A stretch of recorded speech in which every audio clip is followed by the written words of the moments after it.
Aleluia. Bom dia, irmãos e irmãs, mais uma vez. Hoje é aniversário da Patrícia e ao final nós vamos fazer uma oração por ela. Cadê ela? Tá lá. No final nós vamos cantar parabéns para ela, vamos orar pela vida dela, para que Deus a esteja abençoando em nome de Jesus. Amém. Aleluia. Hoje quem estaria aqui nesse púlpito pregando seria a pastora Elizabeth. Mas eu pedi a ela que me desse essa oportunidade de estar falando com a igreja, e também ela teria que ficar com a mãe dela também, que já é bem idosa, nesse domingo. Então nós fizemos uma inversão então de datas de ministração. Então hoje quem vai estar falando com vocês é esse pastor simpático que vos fala, em nome de Jesus. Nós tivemos uma semana muito difícil, terrível. E nessa semana Deus trouxe à minha memória o que eu havia pregado para vocês há 2 semanas passadas. E hoje nós revisitaremos o mesmo texto numa outra perspectiva que Deus me mostrou muito forte para amanhecer a sexta-feira. E nós estaremos então falando sobre João capítulo 3, que nós já falamos sobre isso, mas retornaremos esse texto para que Deus possa nos falar ainda mais em nome de Jesus. Nós queremos aqui agradecer a todos os irmãos e irmãs que estiveram presentes lá no velório da dona Inês, minha mãe. Eu sei que muitas pessoas da igreja não foram, e outras pessoas também não foram, pelos motivos variados, né? Algumas pessoas estavam enfermas, outras por próprias ocupações, mas nós nos sentimos muito cobertos, muito protegidos espiritualmente falando, e isso nos ajudou, nos deu força para seguir adiante. Então, muito obrigado a você, meu irmão, minha irmã, você que pôde estar lá, e mesmo você que não pôde estar lá, nós somos muito gratos, a minha família inteira. A dona Inês, minha mãe, sempre esteve no púlpito comigo, vocês são testemunhas. De tal maneira que ela está viva. Essa música tão bonita que cantou agora, né? Porque ele vive, posso crer no amanhã, né? E então é isso. Muito bem. Nós temos aí então esse capítulo 3, a partir do verso 1 do livro de João. Eu não sei, ele já foi projetado aí para nós já, né? Ainda não? Os irmãos poderiam projetar para você que está nos assistindo também aqui presencialmente, que você possa... Isso. Eu não quero ser redundante naquilo que eu já disse antes, não é meu propósito isso, mas nós pastores somos forjados na guerra, na batalha, né? Na batalha. Na sexta-feira, a minha mãe faleceu na quarta-feira, todos sabem aí o amor que eu tenho por ela, o carinho, enfim. Foi sepultada na quinta-feira, foram 2 dias de tremenda e profunda dor, mas sempre confortado pelas mensagens de WhatsApp, pelas manifestações de carinho. Mas quando então chega a sexta-feira pela manhã, de quinta para sexta-feira eu dormi vencido pelo cansaço e o desgaste, mas na sexta-feira de manhã, essa palavra que eu vou pregar hoje se fez presente na minha vida. Porque a Bíblia diz assim, no verso 1, havia um homem, né, chamado Nicodemos entre os judeus, entre os fariseus, né? Um homem chamado Nicodemos. E a Bíblia diz que esse homem, ele era uma autoridade entre os judeus. Nós discorremos sobre isso na vez passada em que eu usei esse texto, mas a Bíblia diz assim, ele veio a Jesus à noite. E, na verdade, irmãos e irmãs, na sexta-feira pela manhã, eu experimentei a noite em plena luz do dia. O sol batia sobre os meus olhos, mas era noite. E quando nós ministramos essa palavra aqui, nós então trouxemos aos irmãos essa direção de que muitas vezes nós ainda que cristãos, nós ainda que crentes, nós ainda que tenhamos experiências com o Senhor, vez ou outra Deus nos permite uma noite. E de uma maneira que se faz noite em pleno dia. E nessas noites é necessário que eu e você estejamos supridos pela graça, pelo conhecimento e pelo amor de Deus, sob risco de sucumbirmos diante dessas dificuldades.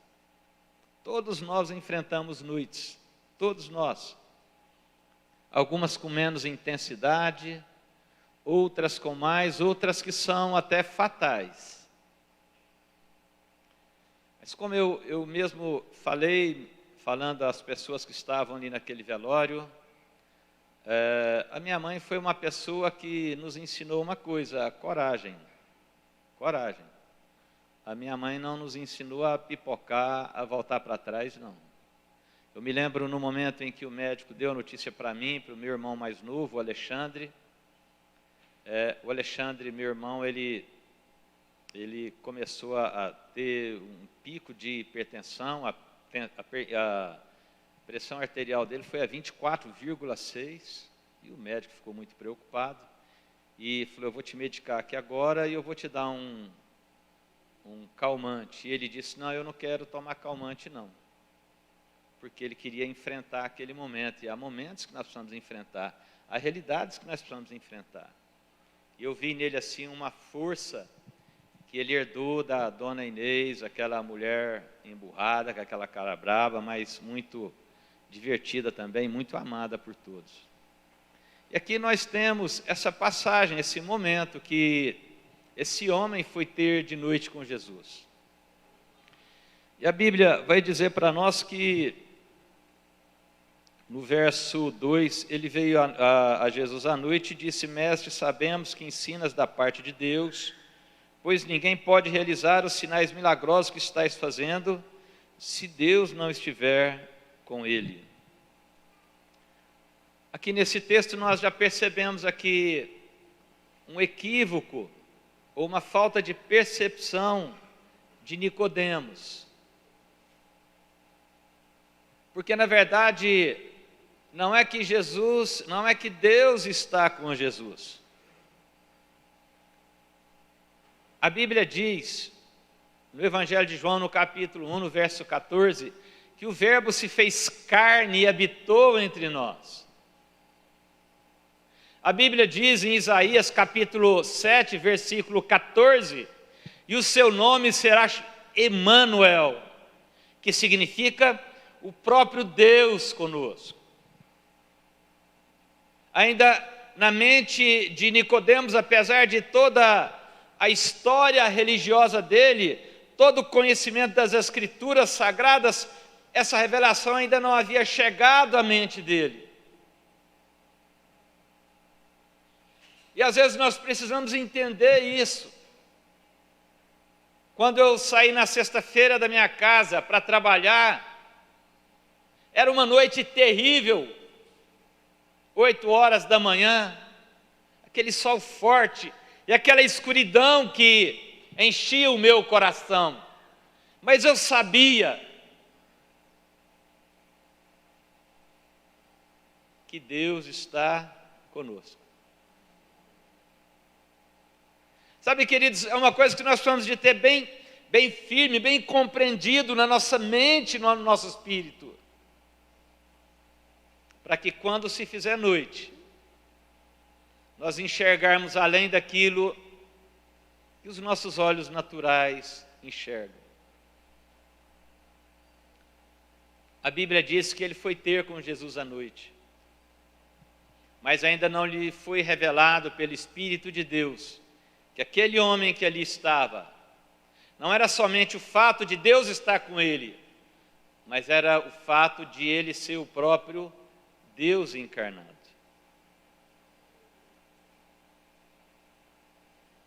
E a Bíblia diz também na carta aos Colossenses, no capítulo 1, se não me engano, no verso 23, diz assim que há um mistério, né? Um mistério que esteve oculto dos séculos e das gerações, mas que agora foi revelado a todos os seus filhos, que somos nós, que é Cristo em vós, a esperança da glória. Às vezes nós somos, num primeiro momento, aparentemente envergonhados pela morte, mas há uma glória que foi revelada, que nos redime e nos resgata. A Bíblia diz que, então, Nicodemos começou a falar com Jesus, e Jesus lhe respondeu, e agora aqui nós mudamos um pouquinho a vertente daquilo que nós falamos na vez passada, que nos reportamos a esse texto.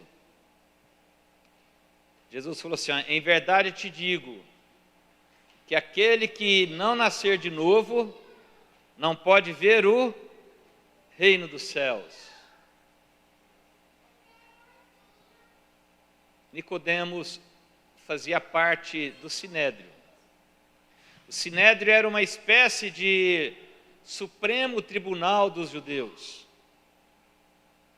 E o Sinédrio, ele era composto por 3 pessoas mais importantes. Um era o sumo sacerdote, o outro era um judeu, que no caso provavelmente era o próprio Nicodemos, e um segundo tão importante também, e mais 69 pessoas.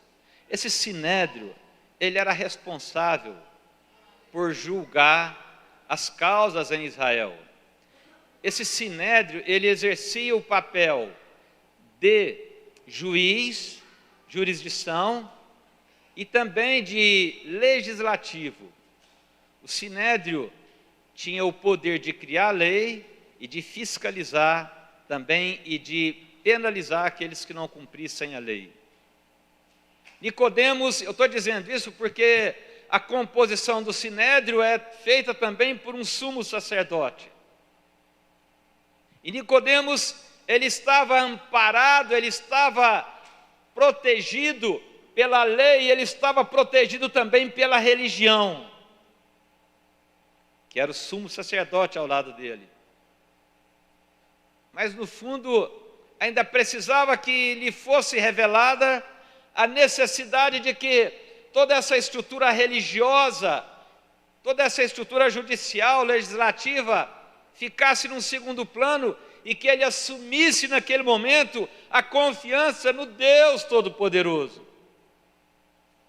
Talvez você esteja enfrentando uma dificuldade nesses dias, quem sabe até uma causa judicial.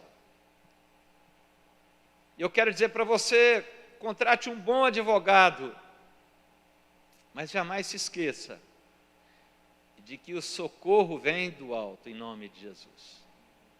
Sabe, as proteções que nós criamos em torno de nós, nem sempre elas são suficientes para nos guardarem. Talvez até nos guarde contra os homens, contra o ataque do outro homem. Mas há algo dentro de nós que precisa ser preenchido, e esse algo é a nossa alma, é o nosso espírito, para que no dia em que se fizer noite, eu e você possamos resistir. Esse dia que está em Efésios, no capítulo 6, que Elizabeth pregou aqui com muita propriedade, o chamado dia mau. Haverá um dia que os recursos, eles não serão mais capazes. Eu me lembro quando nós colocamos a minha mãe dentro da ambulância, eu que acompanhei a ambulância, e eu fiquei ali dentro, eles pararam a ambulância para tentar estabilizar o quadro dela, que foi um quadro de infarte. E eles usavam todos os recursos que tinha ali dentro, de medicamentos e aparelhos, mas alguma coisa ainda faltava ali naquele momento, que era o desígnio de Deus, para que ela ficasse mais um pouco entre nós. mas coube a Deus recolhê-la. O Senhor nos deu e o Senhor a tomou. Bendito seja o nome do Senhor. A Bíblia diz que fala desse homem. E aqui nós vamos entrar num ponto, meus irmãos, que nós não abordamos na vez anterior em que pregamos essa passagem. Jesus vai dizer para Nicodemos: olha, Nicodemos, aquele que não nascer de novo não pode entrar no reino, não pode ver o reino de Deus ou o reino dos céus. E Nicodemos ficou meio que perturbado com aquela resposta, falou: mas pode porventura o homem voltar a entrar no ventre da sua mãe e nascer de novo? E Jesus diz: olha, aquele que não nascer da água e do Espírito não pode ver, não pode entrar no reino dos céus. Preste atenção nisso aí. Essa canção que foi ministrada aqui, porque ele vive e posso crer no amanhã, ela tem que ser muito bem compreendida na nossa alma e no nosso espírito. Nós temos grandes poetas brasileiros, grandes músicos, letristas, que fazem letras de uma, podemos colocar entre aspas, uma inteligência que nós não compreendemos. Mas a música secular, ela tem um outro propósito. Mas a música cristã, ela tem que ser muito bem compreendida. Por quê? Porque algumas religiões fazem o uso dessa passagem. E olha só, presta atenção no que estou falando aqui, não é uma crítica, nem um julgamento, longe disso. O que eu estou falando é o que o texto bíblico diz. Mas usam essa passagem aí para ensinar uma coisa chamada o reencarnação. Se você já frequentou, já leu a doutrina espírita, você sabe que está no livro dos Espíritos, só não lembro mais o número da questão. Vai estar no livro da Gênese também, escrito por Allan Kardec. E você vai ver também algumas seitas orientais na transmigração das almas. A transmigração das almas, ela propõe que a alma humana, depois da morte, ela vai andar por outros seres vivos. De tal maneira que pode ser que eu ou você tenhamos sido uma tartaruga na vida passada.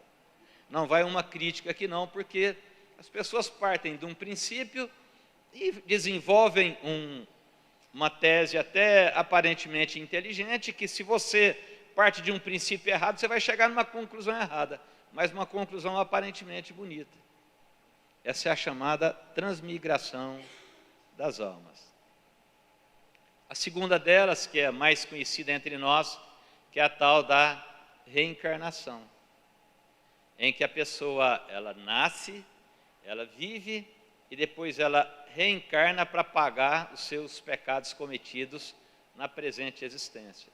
São ensinamentos de seitas, cujos ensinamentos nós entendemos pela palavra completamente sem uma base bíblica, mas respeitamos essas pessoas como seres humanos e oramos a respeito disso, para que Deus possa falar a essas pessoas em nome de Jesus. Eu queria falar um pouquinho sobre o que acontece depois da morte.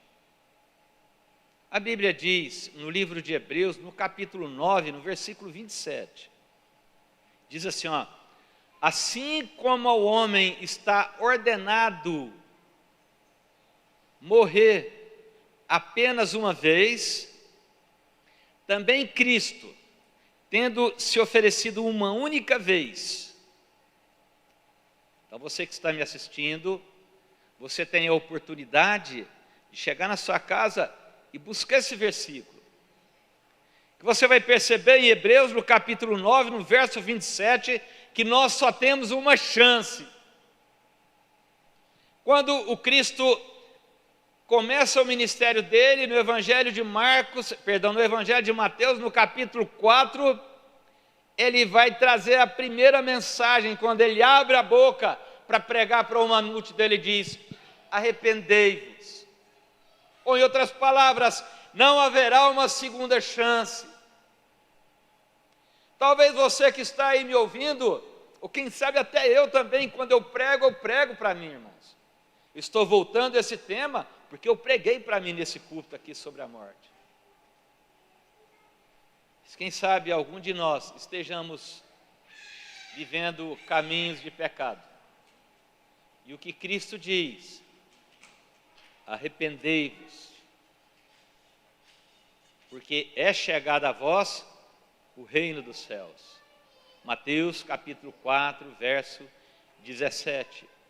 E quando Jesus fala arrependei-vos, ele está falando de um tempo presente, imediato, que não pode ser protelado, não pode ser deixado para depois. É agora, porque nós não sabemos a hora em que o Senhor vai nos recolher. A Bíblia diz em Eclesiastes, no capítulo 9, que o homem não sabe a sua hora. E quando Jesus diz arrependei-vos, a religião pega essa passagem e ensina as pessoas que arrepender é se autoflagelar, é se auto-infligir sofrimento. Mas no original grego, a palavra usada ali é metanoia, que significa transformação da maneira de ver a mesma coisa. De tal maneira que não adianta para mim ficar chorando pelo pecado que eu cometi se eu não mudar a minha maneira de pensar. Quantos entendem o que estou falando? Diga amém. Hebreus é muito claro, ele diz: assim como o homem está ordenado morrer apenas quantas vezes? Uma vez.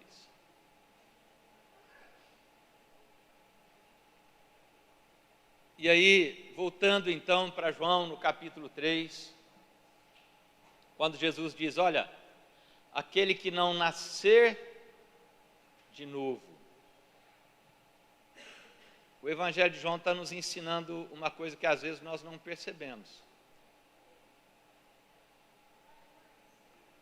Jesus não está dizendo para a gente morrer e nascer. Ele está dizendo para nós nascermos. O que deixa bem claro que enquanto nós não temos o Cristo, nós estamos o quê? Mortos. Na carta aos Efésios, no capítulo 2, a partir do verso 1, a Bíblia diz assim: estando vós mortos dos vossos delitos e pecados. A condição do homem sem a presença do Cristo é uma condição de estar morto a despeito de estar vivo fisicamente. Essa é a nossa condição. E essa condição de morte, ela é acentuada pelo nosso desconhecimento, porque nós vivemos uma vida muitas vezes, como o William falou aqui, inimigos de Deus sem perceber. Sabe que às vezes nós somos inimigos dos nossos filhos sem perceber, inimigos dos nossos pais, dos nossos irmãos sem perceber. E a Bíblia diz em Hebreus: assim como o homem está ordenado morrer apenas uma vez. E agora então, Jesus deixa um negócio meio maluco aí para Nicodemos, aquele que não nascer de novo. Ou seja, Nicodemos, tu tens toda uma estrutura social, política e religiosa, mas tu estás morto. É isso que ele está dizendo. A Bíblia diz que ele era um dos principais dos fariseus. E os fariseus era uma seita que ela existiu no 2º século antes de Cristo, até por volta dos anos 70 depois de Cristo. Era uma seita muito rigorosa na obediência aos costumes, e que também buscava muito conhecimento da letra, mas ainda não conheciam o Espírito. Como é que é esse negócio de nascer de novo? Porque essa é a proposta do Cristo. Certa feita, esse negócio me chamou muito a atenção. Como nascer de novo? E aí eu abri a carta de Pedro, a primeira carta de Pedro, no capítulo 1, no versículo 23, diz assim: porque fostes regenerados. Olha só, podemos até projetar essa passagem aí, Pedro, capítulo 1, versículo 23, para a gente entender como se processa esse novo nascimento.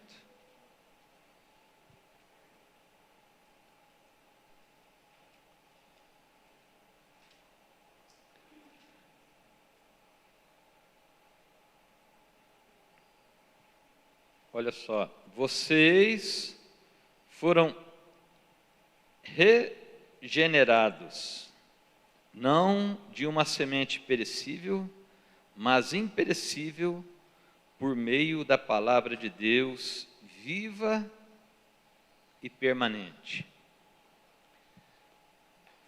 Esse novo nascimento, ele não pressupõe entrar no ventre materno e nascer novamente. A Bíblia não está falando aqui do processo da reencarnação. A Bíblia está falando que nós fomos ou seja, outra vez gerados. Por quê? Pela palavra de Deus. Mas o que matou o homem? Foi uma palavra. E de onde veio essa palavra? Do diabo. É certo que não morrereis. Fica tranquilo. Então, o novo nascimento, ele se processa à medida em que nós temos dentro de nós introjetada a palavra de Deus. Porque percebam bem uma coisa, irmãos. A Bíblia diz, no livro de Gênesis, no capítulo 2, no verso 7, prestem atenção nisso, que Deus formou o homem do pó da terra. Ora, essa formação do pó da terra tem tudo a ver com a minha estrutura física. De tal maneira que para que exista esse corpo tão simpático que vocês estão vendo, é necessária a terra, porque na terra é que nós vamos buscar os minerais, por exemplo. Da terra que vem o alimento. Da terra é que vem o alimento para os próprios animais que depois serão abatidos e que eu vou alimentar. Da terra é que vem a água para hidratar esse corpo tão lindo e tão maravilhoso. Quantos entendem isso aí? Pode até não concordar, mas entende, amém? Concordar é uma outra história. Mas presta atenção, há uma estrutura em nós, que é uma estrutura que foi formada, foi formatada através da terra. Mas há uma estrutura em nós, e essa agora está lá em Gênesis, no capítulo 1, no versículo 29. Fez, pois, Deus o homem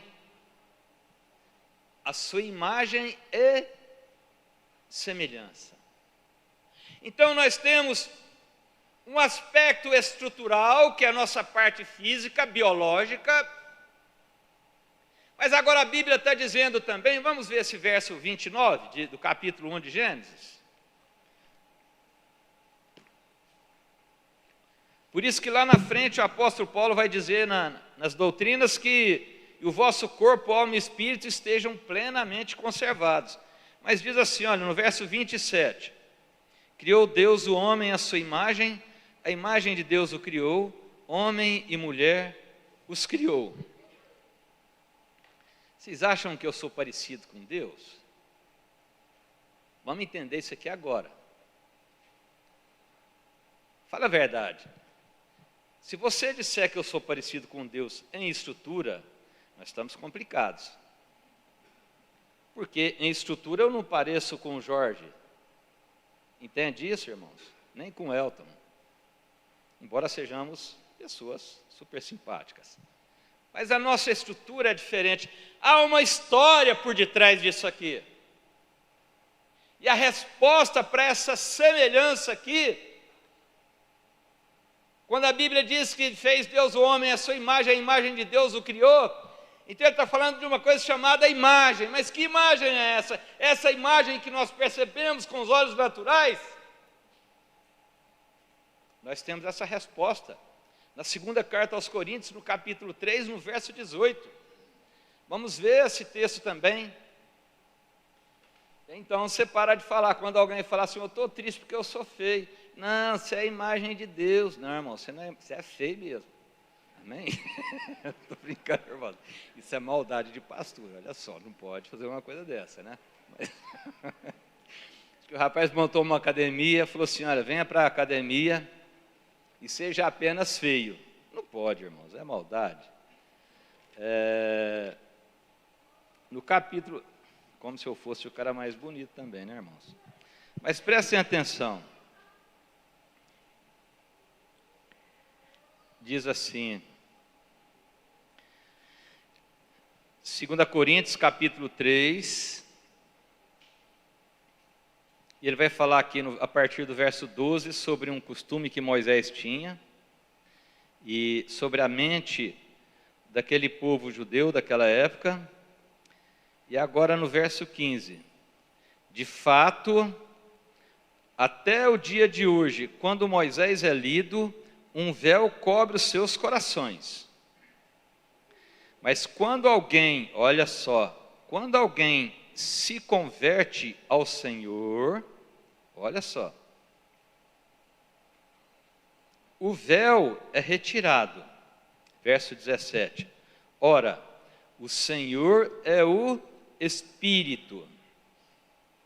E onde está o Espírito do Senhor, aí a liberdade. Agora presta atenção no que diz o verso 18. Se nós tivermos uma versão aí, quem sabe a revista e atualizada, vai nos mostrar melhor ainda isso aí.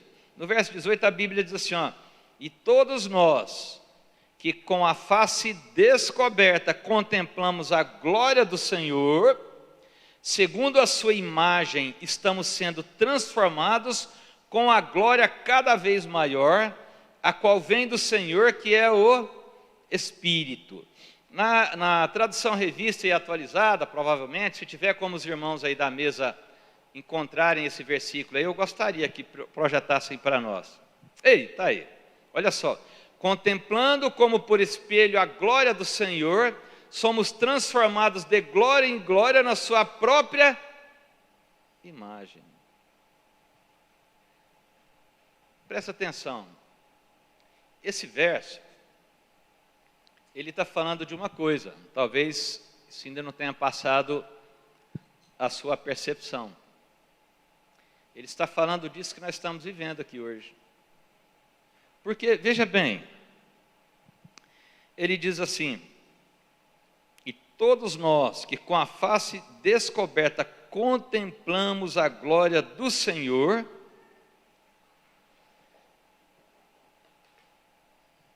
à medida em que nós contemplamos a glória de Deus, acontece um processo de transformação em mim e em você. Então, presta atenção nisso aqui. No livro de Salmos, no capítulo 30, verso 3, provavelmente, 2 ou 3, depois você pode ver a sua casa, o salmista está dizendo, Senhor, o Senhor me preservou a vida e me levantou da cova. O salmista vai dizer de duas dimensões, uma dimensão física e uma dimensão espiritual. Ele vai dizer, olha, eu antes de descer a cova, eu fui reavivado espiritualmente. Então, quando Jesus fala, olha, você tem que nascer da água e do Espírito, Jesus está falando, se reportando aquilo que Ezequiel diz no capítulo 36, versículos 26, 27 e 28, com certeza, ou quase certeza. Mas ele vai estar falando também de que nós precisamos de cuidar de algo em nós. O Evangelho de Mateus, no capítulo 11, versículos 28 e 29, vai dizer assim, ó: vinde a mim, vós que estáis cansados e sobrecarregados, e eu vos aliviarei. Tomai sobre vós o meu jugo e aprendei de mim, que sou manso e humilde de coração, e encontrareis descanso para as vossas almas. Isso é nascer de novo. Nascer de novo. Porque às vezes o cansaço, ele pode nos matar espiritualmente. Quando você lê lá em Ezequiel, no capítulo 36, que eu estou falando para vocês, Deus fala assim para o povo de Israel: tirarei de vós um coração de pedra e colocarei em vós um coração de carne. Por quê? Porque muitas vezes as dores, as decepções, as angústias, elas vão endurecendo o nosso coração. Talvez você que esteja na sua casa, esteja nos ouvindo aqui, você tenha todos os motivos para não estar aqui conosco, quem sabe para se preservar por conta dessa multiplicação da contaminação. Ou talvez você esteja enfermo, ou talvez você esteja trabalhando, enfim.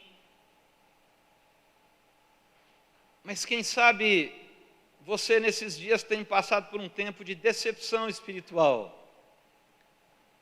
E não percebendo isso, seu coração está sendo endurecido. E Deus fala isso ao povo de Israel: tirarei de vós um coração de pedra. Os irmãos e as irmãs que estiverem me assistindo, seja presencialmente ou pelas redes sociais, lembram da época da chamada Revolução Militar, que tinha um compositor e cantor chamado Geraldo Vandré, que compôs uma música chamada Disparada. Prepare o seu coração para as coisas que eu vou contar. Eu venho lá do sertão, e posso não lhe agradar. Ele conta a história de um povo sofrido que estava com o coração endurecido. As angústias, as dores. E às vezes na nossa vida espiritual está assim também. Nós projetamos um ideal, e aquele ideal ele não se materializa conforme nós esperamos. Eu esperava que a minha mãe escapasse daquele infarto. Mas aprove a Deus recolher. Mas veja bem, olha o perigo disso. Eu estou orando para que Deus proteja e guarde a minha mãe, e a minha mãe venha a óbito. O meu coração poderia, teoricamente, endurecer. Quem sabe quando você pisou nessa igreja pela primeira vez, você esperava algo em Deus e nada disso aconteceu. E você se encontra nessa manhã com seu coração endurecido e incrédulo. Mas essa conversa de Nicodemos com Jesus tem tudo a ver com Ezequiel capítulo 36. Tirarei de vós um coração de pedra e colocarei em vós um coração de carne. Sabe por quê?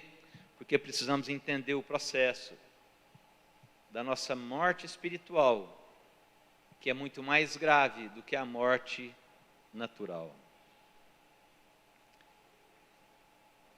Porque Ele vive, eu posso crer no amanhã. Porque Ele vive, temor não há.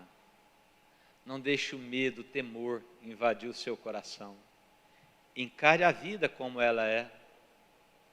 A minha mãe nunca colocou uma Bíblia debaixo do braço e nunca veio a uma igreja para um culto. Mas Deus colocou no coração dela princípios cristãos muito fortes. E entre eles, o princípio de não retroceder. Naquele dia, com muita dor no meu coração, eu falei para aquelas pessoas o que o apóstolo Paulo diz na segunda carta ao Timóteo, no capítulo 2, no versículo 7. aliás, se não me engano, capítulo 4, versículo 7, ele diz assim, ó, combati o bom combate. Qual é a luta que você está enfrentando? Não fuja dela. Venha para a casa do Senhor, venha para Deus, procure nascer de novo. Não esse nascimento segundo a vontade do homem, mas nascer de Deus em nome de Jesus. Talvez as angústias tenham endurecido o meu e o seu coração, mas não é tempo disso. Podemos ficar de pé para uma última oração, os irmãos podem ministrar.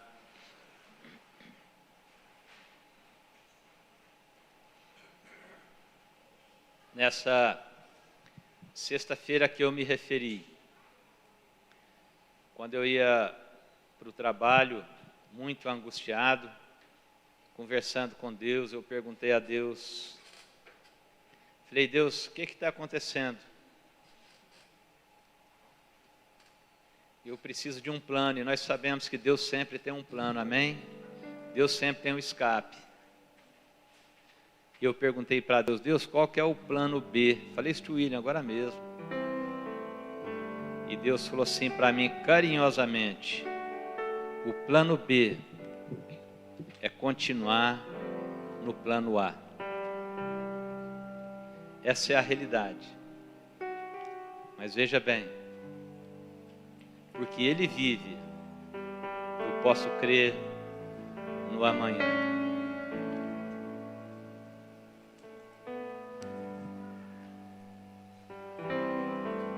O Senhor está aqui, Ele é comigo.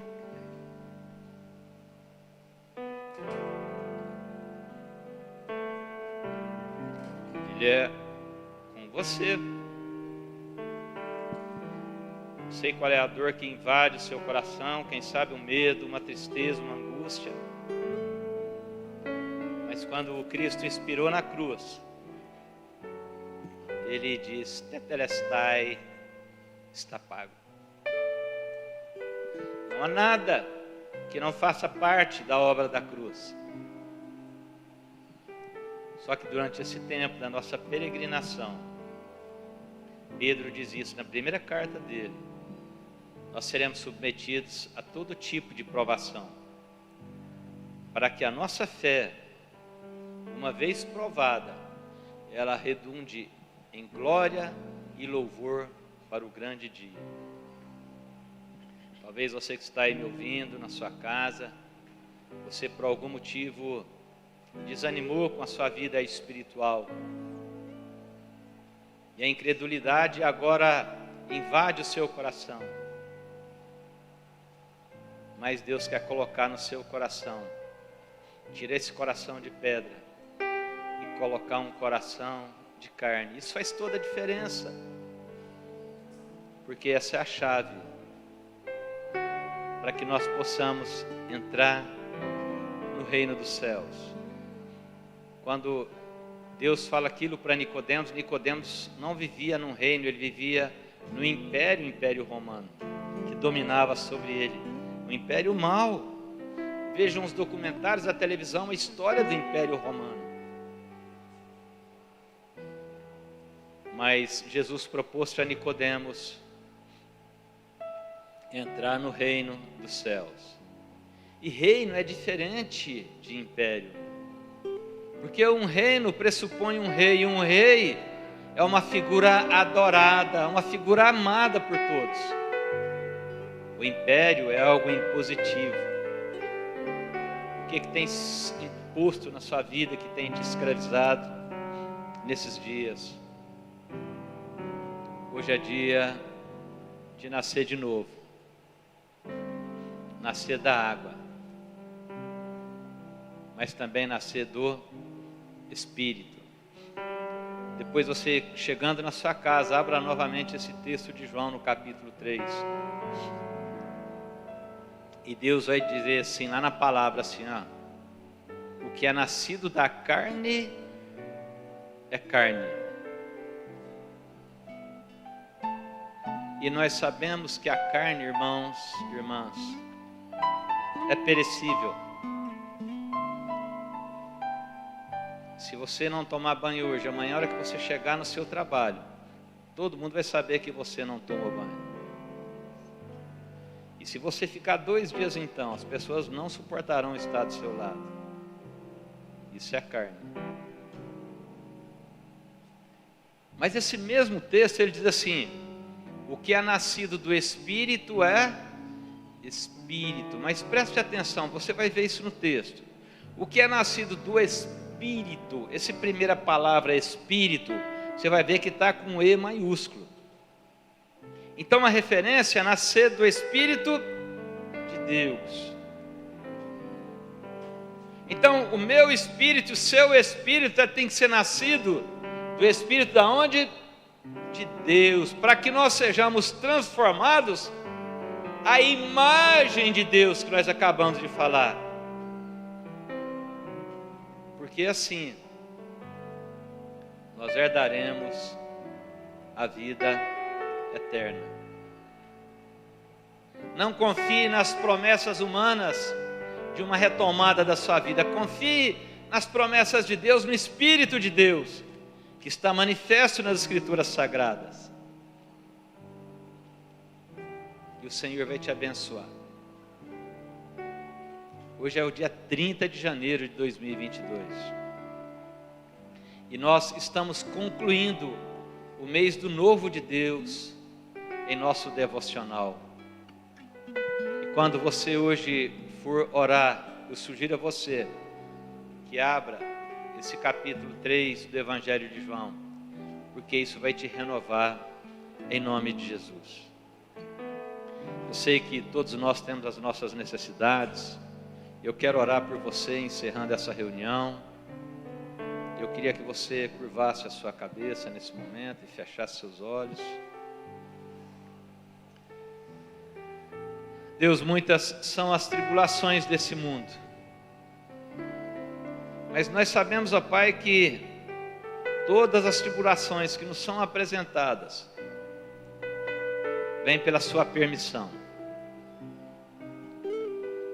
A sua palavra diz que até os fios de cabelo de nossa cabeça estão contados. E sejam quais forem essas tribulações, nós sabemos que elas são para que nós sejamos provados e aprovados. Temos necessidades, temos dúvidas, temos angústias, mas no Senhor nós temos todas as respostas. A sua palavra diz que em Cristo Jesus estão escondidos todos os mistérios da ciência e do conhecimento. E que nesse domingo 30 de janeiro de 2022, a nossa alma esteja desejosa, ó Deus, de buscar na sua palavra essa vida de que tanto necessitamos. Que possamos ressurgir, ó Deus, de uma maneira agora diferente, entendendo que contemplar a sua glória é ser transformado na sua imagem. E a sua palavra diz que aquele que está no Senhor, em Cristo, já não morre, porque passou da morte para a vida. Estávamos outrora mortos, mas agora estamos vivos, não somente biologicamente, mas vivificados pelo Teu Santo Espírito. Que a nossa vontade nesse domingo seja muito maior do que aquela que nós temos de ter um ótimo almoço e quem sabe uma soneca depois do almoço também, mas de abrir as Suas Escrituras para nos alimentarmos e contemplar Sua glória nas Suas Escrituras, porque assim nós poderemos confiar e esperar, porque Ele vive, nós podemos crer no amanhã. O amanhã vai ser melhor para nós, porque o Senhor é quem conduz a nossa vida, e é nisso que nós esperamos, em nome de Jesus. Você pode dar um forte aplauso ao Senhor. Deus nos abençoe em nome de Jesus. À noite nós teremos o culto novamente, às 18 horas. Você pode estar conosco novamente. Deus abençoe você que nos assiste também, pelas redes sociais. Muito obrigado por estarem conosco nesses dias de angústia. O Senhor te fortaleça e te recompense em nome de Jesus. Amém?